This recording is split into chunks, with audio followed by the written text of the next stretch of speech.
ventricle, maka QRS-nya biasanya lebih dari 0,12 detik. Nah, lihat lebar-lebar. Nah, ini karena QRS-nya sudah lebih dari 0,12 detik. Nah, sekarang untuk aritmia dari atrium, ada namanya atrial flutter.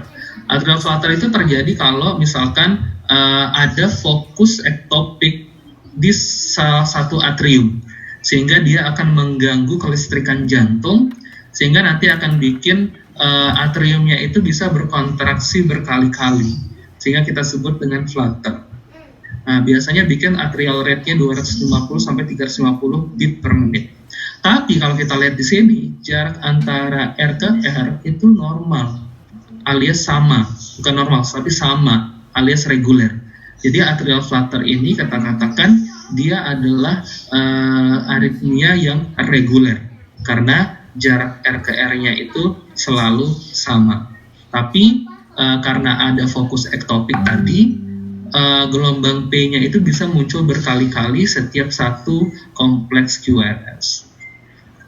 Terus ada lagi namanya atrial fibrilasi. Kalau atrial fibrilasi itu terjadi ketika terlalu banyak fokus ektopik di permukaan atrium. Nah, sehingga nanti atrium itu jadi bingung, dia harus kontraksi itu ikut irama dari fokus yang mana. Nah, karena dia bingung, akibatnya tidak terjadi kontraksi. Yang terjadi adalah cuma fibrilasi atau bergetar. Nah, sehingga kalau kita lihat, karena ventrikelnya tidak kontraksi dengan benar, maka tidak ada gelombang P yang bisa kita pastikan. Jadi gelombang P-nya nggak jelas. Dan kalau kita lihat di sini juga jarak antara R ke R-nya juga tidak reguler.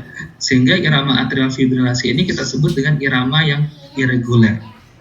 Terus ada lagi namanya irama PSVT atau paroxysmal supraventricular tachycardia. Ada banyak pembagiannya, ada AVRT, ada AVNRT, ada atrial tachycardia, tapi kita nggak usah ngebedain itu. Dimana kalau untuk PSVT ini, iramanya ciri khasnya adalah gelombang P-nya itu sulit dinilai, sulit dikenali. Nah, kalau kita lihat di sini, nah ini adalah gambaran pasien dengan PSVT. Jadi ini normal, jadi ini heart rate-nya masih normal. Nah, di sini mulai terjadi PSVT-nya. Jadi mulai terjadilah SVT-nya di sini. Nah, lihat di sini jadi cepat irama jantungnya. Nah, kemudian kalau kita lihat sekilas, ini memang mirip dengan sinus takikardi. Tapi kalau kita lihat lebih seksama, ini gelombang P-nya itu nggak kelihatan, alias gelombang P-nya menghilang. Nah, sebenarnya gelombang P-nya bukan menghilang, tapi karena saking cepatnya atriumnya berkontraksi, jadi belum selesai kompleks URS, gelombang P-nya udah muncul kembali. Tapi karena gelombang P itu listriknya kecil, dia akan kalah dengan kompleks URS ini. Makanya tidak kelihatan. Nah, itu untuk aritmia dari atrium. Jadi kadang ada juga yang bilang kalau untuk atrial flutter ini, dia mirip dengan gigi gergaji atau sawtooth appearance.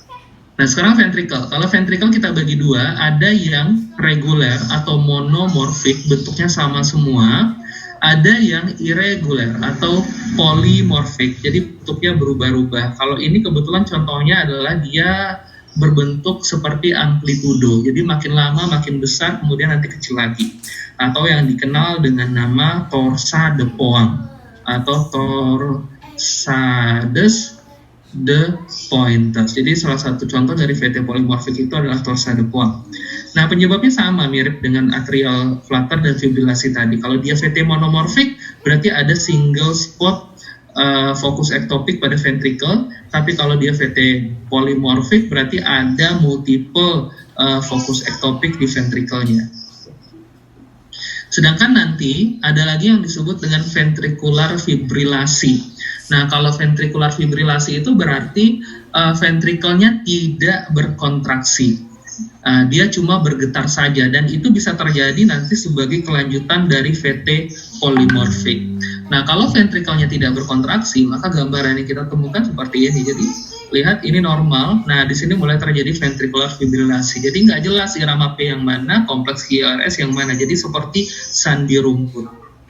Nah, pada VF, karena ventricle-nya cuma bergetar saja, tentu tidak ada darah yang diejeksikan keluar. Sehingga rata-rata pasien VF adalah pasien henti jantung. Jadi nggak ada nadi. Habis ini ada pertanyaan? Terus mau nanya, kalau yang PSVT itu reguler apa irregular, dok? PSVT masih kita kategorikan reguler. Reguler. Iya. Dokter mau tanya? Iya. Enggak, dok. Yang ini, dok, apa namanya? Mana ya tadi? Yang laju apa ya, dok? Yang Laju? boleh ke ini sebelumnya nggak, dok?